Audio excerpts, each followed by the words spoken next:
আমি চলে এসেছি জিরাটের আরও একটি পুজো মণ্ডপে।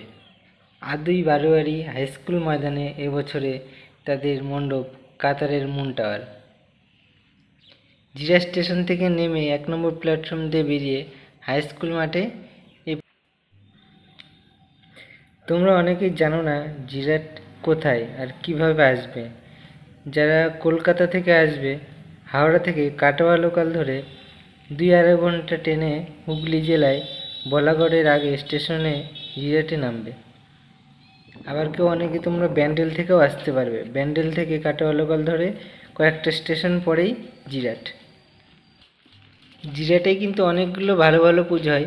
এর আগেও একটা ভিডিও দেখিয়েছি তোমাদের, দুবাইয়ের বিল্টুমার টাওয়ার।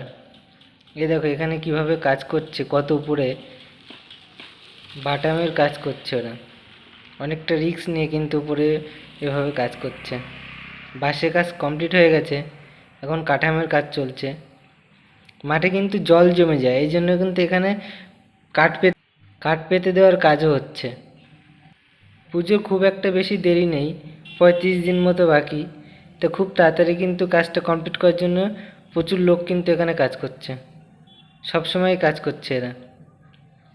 কমপ্লিট হয়ে গেলে কিন্তু অসাধারণ লাগবে পুরো কাতারের মুন টাওয়ার। তুমি এখনই দেখতে পাচ্ছ কি সুন্দর লাগছে।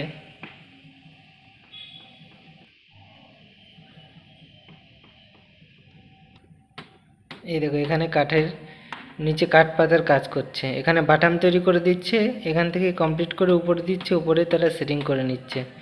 দিক দিয়ে প্রচণ্ড কাদা হয়ে গেছে, ভেতরে ঢোকা যাচ্ছে না।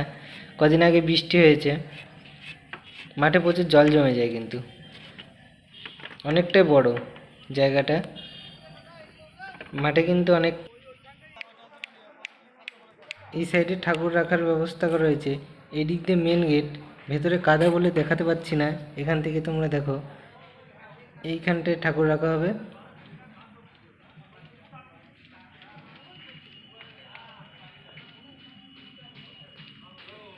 এখানে অনেকটা কাজ কিন্তু কমপ্লিট হয়ে গেছে। ভিডিওটি কেমন লাগলো অবশ্যই কমেন্টে জানাবে, আর তোমরা দেখতে থাকো 13 পার্বণ।